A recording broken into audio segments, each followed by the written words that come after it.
Whether you're in North or South Carolina or anywhere else in the world, enter the Cat Cave with D. White and Shannon Smith, a part of the Keep Pounding Podcast Network, powered by the Fans First Sports Network, where you can find shows such as Winning the Division and Inside the Vault. Don't forget Believe in Panthers on the Believe Network with Desmond Johnson, founder of Tobacco Road Sports Radio, and Carolina Panthers legend Jonathan Stewart. Welcome back to the Cat Cave. Go ahead, let's sit down. Let's talk some Panthers football. You were joined by Shannon Smith, aka Podcast Smitty, holding down Western North Carolina with the Beast from the Northeast North Carolina from Pasquotank County. D. White, my man, how you doing? Not too bad, man. I'm hoping for a better weekend. We're gonna see how it goes. Oh, I definitely understand. So let's go ahead and jump into this cold water here, as unfortunately this week, not so great week playing the Buffalo Bills. We were at home. Unfortunately, the Buffalo Bills soundly beating the Carolina Panthers 40-9 on the back of James Cook running for 216 yards. And 2 touchdowns. Josh Allen accounting for 3 touchdowns as the Bills take the win. One of the things that has to be understood is that the Buffalo Bills, right after bye weeks, they are undefeated. After bye week in the past 2 seasons, that continues here as they've handled biz, beating our Panthers. This was pretty much a tough outing here. Very, very tough to say the least, but let's go ahead and let's break this game down. Pretty cut and dry here. In the first quarter, Carolina Panthers, they punted first. Field goal goes in for the Buffalo Bills. Then a turnover happened. It was a turnover that happened that went back to the Bills. The Bills had a little trouble getting into the end zone. The defense actually played pretty well for the first few series, with Carolina holding the Buffalo Bills to field goals into the second quarter. Of course, a missed field goal came in, then the touchdown started to come. There was a punt that happened beforehand, another punt, then an interception coming in to play, another touchdown going to the Bills. Carolina missing the field goal at that time as well, too, after a 9-play, 55-yard drive. Then a touchdown came. After that, a punt, another turnover, and later on, the lone touchdown was scored in the fourth quarter, unfortunately. But the Bills played keep away in the fourth quarter, and the game ended with a 40-9 victory. Now, scoring plays, Matt Prater played a very big role on the offense for the Bills. Matt Prater, a longtime kicker, getting both the field goals. There was a touchdown. James Cook, Josh Allen, they were in the end zone. Khalil Shakur with a 54-yard pass from Josh Allen getting into the end zone. James Cook scored twice again, but Chuba Hubbard getting into the end zone for the first time in a while with a Ryan Fitzgerald failed PAT. So, tough outing for the Carolina Panthers. D, what was some of the things that you've seen from this game that contributed to this loss here? Just being overwhelmed completely, it seemed like. Defense, like you said, the defense played pretty good first few series. They were able to hold them, make some good plays, and after that, the wheels fell off. Injuries happened, and our offense couldn't get any consistency. You couple that with our best runner kind of being pushed back a little bit. trying to give Chuba a chance to regain his position, which nobody's saying he's going to lose his spot on the team, but it's kind of like you're forcing a square into a round hole, and he just, I don't want to say he looks like he's not ready. He's not making the same impact as a Rico Dowdle has been making for us, and that's evident, as well as Andy Dalton playing like he just was overwhelmed from the start. I mean, every series looked like he had some form of rust or some form of confusion or just an influx of information that he just wasn't ready for. And that's what it felt like the whole game. Now, granted, it came out after the game talking about he had a broken thumb, but I just felt like that was a cover up. I mean, the man played a bad game, and if he got hurt, I mean, he got hurt. Can't blame him for getting hurt, but don't sit here and make excuses because he had a terrible, terrible game. Your rookie receiver got 99 receiving yards. Your best running back got 54 yards and 8 carries. You couldn't make anything happen with that. But we down and trash Bryce for not being able to do anything, but he's made these players look amazing. And Dalton just came in, and you know, he may be a great vet, a great backup, but he was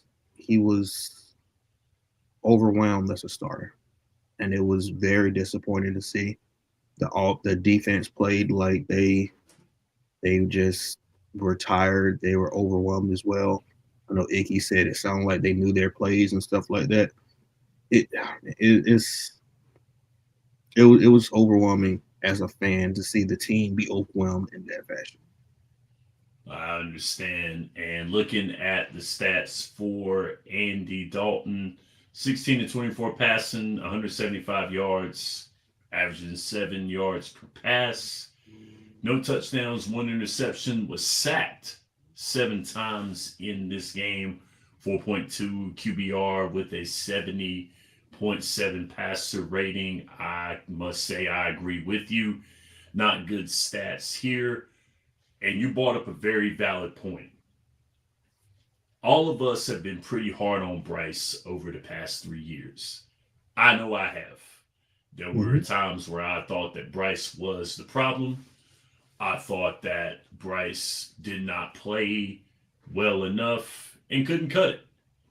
Now, everyone sees that there's something to this offense with Bryce being gone. Do I feel like Bryce would have done a better job? 100%. Yes.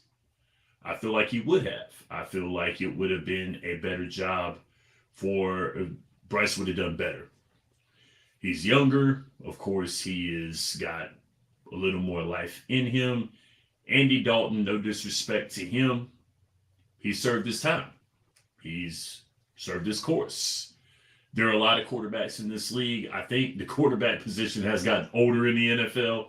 We see Joe Flacco. We see Aaron Rodgers. We see those guys putting up some numbers, doing things they're supposed to do. But you know, they're not at the age right now where they're going to be making a big contribution to their teams. They're winning. They're doing fine. Well, except for Joe Flacco, he was plugged into that into that Cincinnati offense there in the absence of Joe Burrow. Understood, but anyone that would think that Andy Dalton would do a better job than Bryce Young has to look back to last year. Only one win out of 6 starts, coming in as the backup to an injured Bryce Young. All we can say is Bryce Young, get Wilson. Yeah, That's it what is. we can say in this game. You brought up the right things. Only 54 yards out of Rico Dowdle, 34 out of Chuba Hubbard. He was the lone touchdown in the game. Roy McMillan, 99 yards off of 7 catches, was targeted 10 times in this game. Pretty much nothing being spread around. Jalen Coker, 36 yards. 19 from Jatavian Sanders. Xavier Legette with 17, 4 yards from Tommy Tremble. Not cutting the mustard there with this. And then looking at also, too, Andy Dalton credited for 3 of the turnovers, 2 fumbles, threw a pick. It was very atrocious on the offensive end, which led to the defensive side of the ball being held on an island. With no offensive productivity, the defense suffered. That's what happens. And when it's great having a good defense, which, we talked about Derek Brown being looked at as a possible defensive player of the year candidate. It is very hard for him to put up defensive numbers when he is out there in the time of possession is not on the side of the Panthers. Mm-hmm. That is going to wear down the defense, no matter how good the defense is, how bad the defense is. Offense can't manufacture points. The defense suffers because they're on the field a lot, and you get games like what we have here with Josh Allen, a former MVP, going out there doing what he wants to with the football. James Cook running for 200 plus yards. It is very atrocious to see that, and accounting for the fact that the defense accounted for 7 sacks. It's not good. It is not good at all. So, well, no, accounted for 2 sacks. Sorry about that, but it is still not good at all. Just the fact that Carolina on offense could not manufacture anything. The defense had to suffer. Now, going into this, pretty much that was in a nutshell. There's some things that we do need to unpack. Now, you talked about Chuba Hubbard being plugged in. It was like they were wanting to plug Chuba Hubbard in. Rico Dowdle has been the hot hand for the past 2 weeks. He's been the hot hand. We talked about there could be a possibility that these two could be the power back, the speed back together, like old times with Carolina.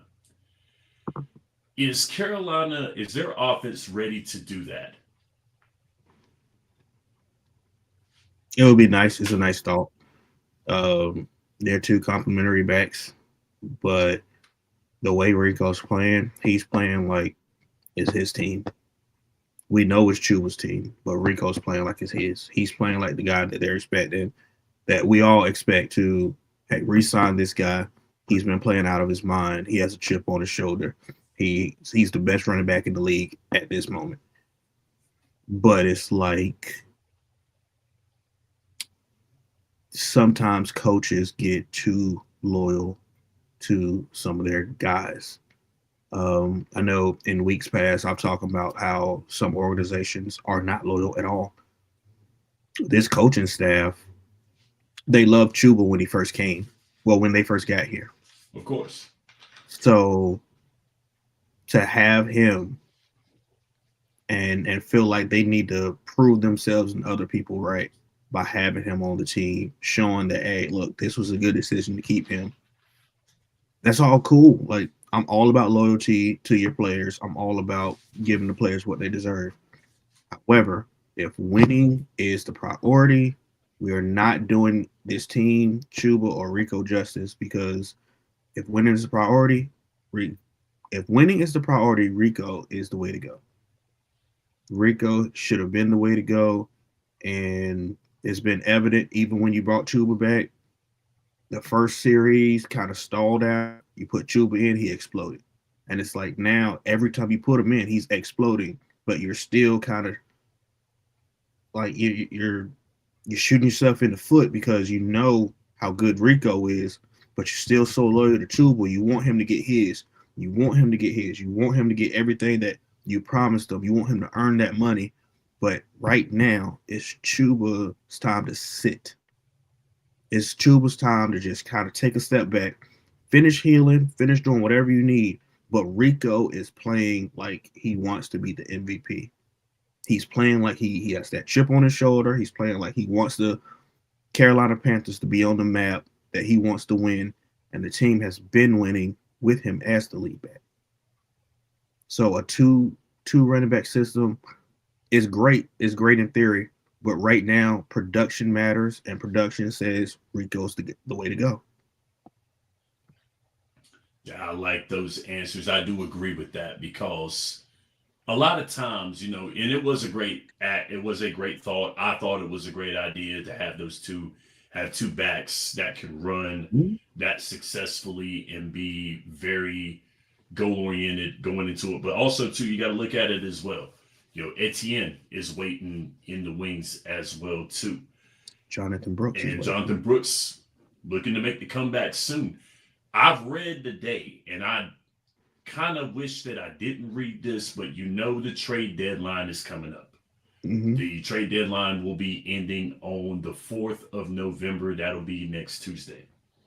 There were talks saying that Chuba was on the trading block. I don't believe that at all. I think that's just something, just stir up some looks, get some eyeballs, some clickbait. I think that's what it is. I didn't think so. But one thing is for certain, you are absolutely correct when it comes down to the hot hand. You don't stop like in basketball. If your shooter is shooting well and he's making shots, you don't sit him on the bench. Hmm. If your quarterback is throwing and he's hot, you keep throwing the ball. If you've got a running back that is running his feet and is doing a great job running his feet, you feed him the ball.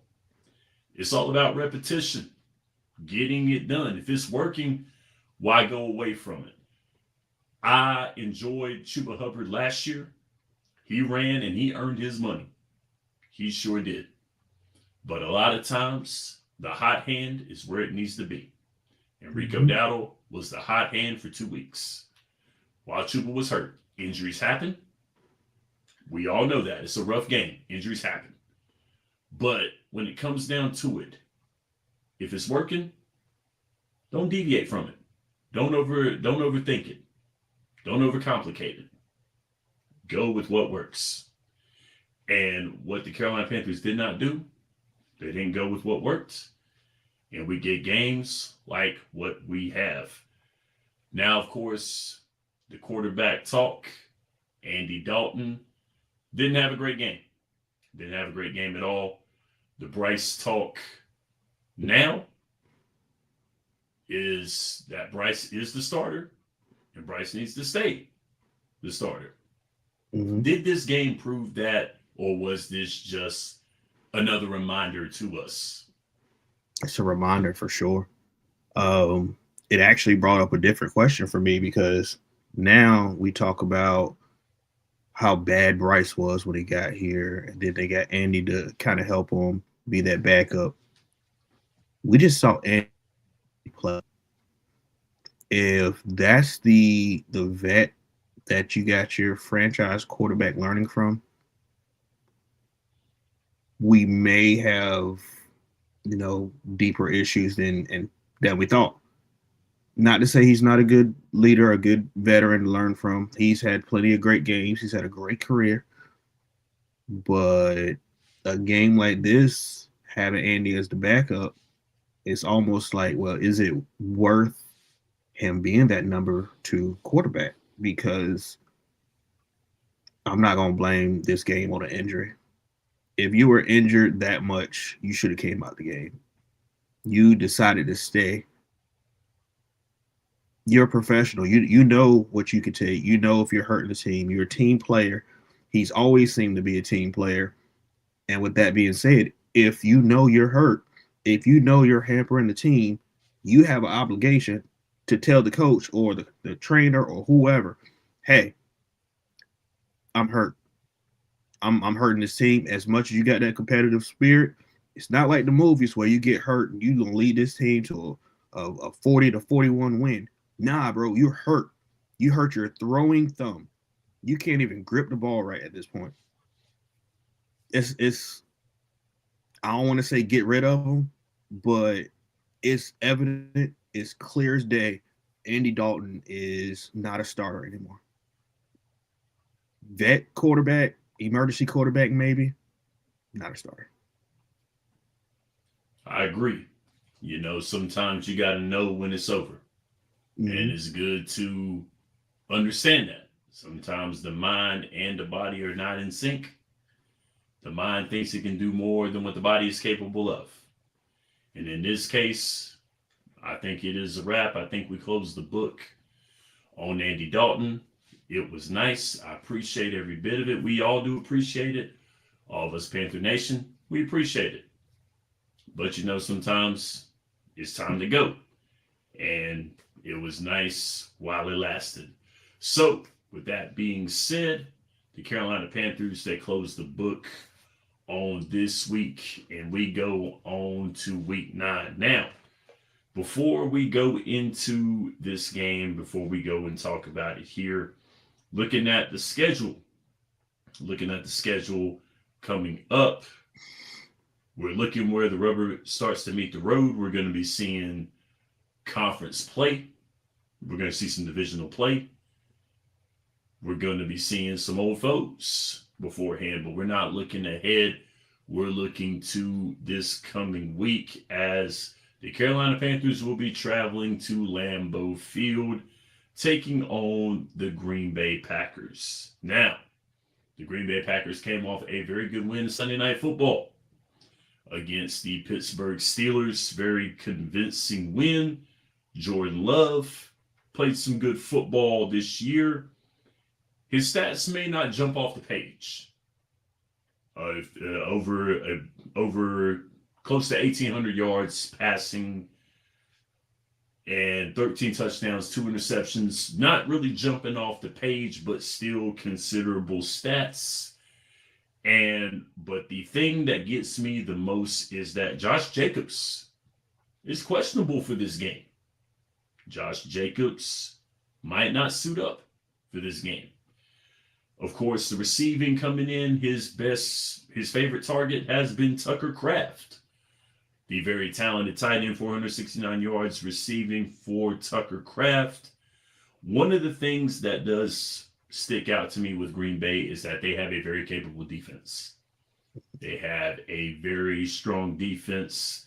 Gary with 7.5 sacks. They got Micah Parsons roaming at the linebacker position. They've got a pretty good front seven that could go after Carolina in this game.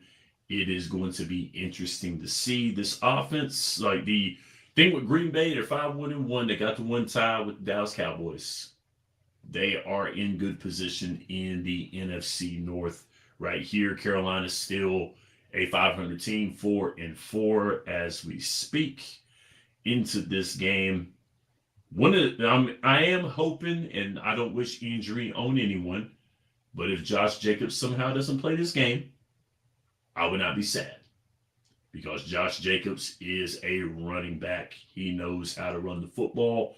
He runs his feet very well, and he's a good complement to Jordan Love passing the football as well too. Now, looking at this game, keys to victory, D, what do you think will be the keys to victory for the Carolina Panthers? Be consistent. If you're going to be a team that focuses on the run, focus on the run. I think we proved that having Bryson as a great game manager slash two-way quarterback, or dual threat quarterback, is beneficial. His anticipation is beneficial. Having him back should definitely be an increase to our offense. However, our game plan should be, if we're going to let Rico start, we're going to give him more shares. Let's run this ball like we've been doing. That made him get over 300 yards in 2 weeks. Let's run this ball. Let's be this run-stopping defense, because this Green Bay Packers passing offense does not scare me whatsoever.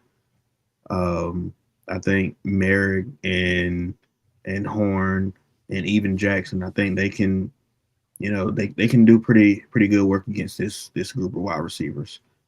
I think that our linebackers may be targeted again because of his number one choice seems to be a tight end, which we struggle with.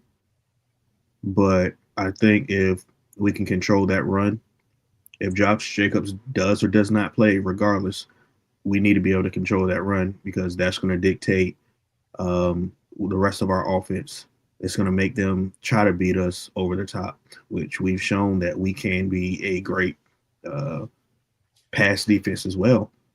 But if we play like we did against the Bills, where we couldn't stop the run, then it's opening up everything. If their running backs getting over 200 yards and their receivers getting over 100, it, it's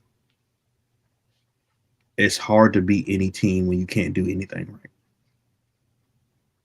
If we commit to running and stopping this run like we've been good at doing this year, then it's going to show with our pass defense where J.C. Horn excels, where Mike Jackson surprises, where Merrick excels, where Trevin Wallace has been showing that he's not a bust, that he's actually a great plus defender. We need to be able to do that, and the spearhead is going to be to control this run. Oh, definitely. I understand that. This is going to be an interesting game. I do feel the same way about Jordan Love. I do not think that he has the targets. You know, Romeo Dobbs has had up and down games. Christian Watson, the same way. So I think these receivers can be covered and covered effectively. I do believe that. This is an omen I do want to leave you with. The very last time that the Carolina Panthers met the Green Bay Packers, they met them on Christmas Eve in 2023. That was a coming out game for Bryce Young. Although the Panthers did go down 33-30, Bryce Young had a very, very good game against the Green Bay Packers. Yes, I know that was 2 years ago. I get it. This was in Bryce Young's rookie year, in the year that the Panthers were looking, they only had they had less wins. They had less wins then. Very tough time being a Carolina Panthers fan, but that game was a very, very good game. Bryce played very, very well. It was a shootout. Mm-hmm. So I'm hoping that this is what we get in this game here. We get ourselves a shootout. I think that the Panthers can make this game very interesting if they do what you say. Commit to one part of the offense. If you're going to run the football, run the football. If you're going to pass the football, pass the football. What are we going to do? Set up an identity. But I think, honestly, the best thing for the Carolina Panthers to do is run at the Green Bay Packers. Run at them with Rico Dowdle. Get that hot hand going. One of the things also, too, don't put the defense on an island. Don't make the defense be out there longer than what they have to be. Mm-hmm. Make sure that you are putting points on the board, getting in good position to score. Whether it's Ryan Fitzgerald coming in with a kick or it's you getting 6. That's the most important thing. Put points on the board, keep that ball in your hands, and let the defense get a chance to get a rest to where they're not out here with this Green Bay Packers offense that might not be as effective, but can get the job done. That is something that needs to be understood with this game. The Panthers are better than this. They're proving that they are playing better football. They're hitting into a part of their schedule where they're seeing some tough teams. They saw a tough team this past week. This is a tough team this week. They'll be seeing the Saints the week after that. They'll see Atlanta one more time. Atlanta's going to want retribution. They'll see Tampa Bay twice. There are going to be some teams there that are going to make or break Carolina's season. And the division is something they have to look at. This is inside of the conference. Let's go get this win. This is a away game, and the Green Bay Packers are going to be wearing those atrocious uniforms from way back in the day. I already saw them. I looked at those uniforms. I looked at them. They got the helmet like the pigskin helmets from back in the days. It's going to be rough. looking at those uniforms as opposed to what the Carolina Panthers will be wearing. But let's just hope that the Carolina Panthers game is going to be better than those uniforms that they are wearing. Very rough uniforms there. Any last bit before we sign off here on the Cat Cave there, D? Let's just be consistent. Let's welcome Bryce back with a consistent and strong offense. Um, let's run this ball. Let's sprinkle in some throws. Bryce is a great game manager, and they proved last week that Bryce is invaluable. So let's lean on him. Let's let him be Bryce. Let's let him manage the game. His anticipation was something that we took for granted until we missed it. And now that he's back, let's just go out there and be Carolina Panthers. Nothing else. Start the week 0-0. And let's get this. Definitely. I like that right there. But thank you once again for watching this week's episode. You may now exit the Cat Cave for more. Check out Tobacco Sports Radio's YouTube channel for the Keep Pounding Podcast Network, powered by the Fans First Sports Network. For D. White, I'm Shannon Smith.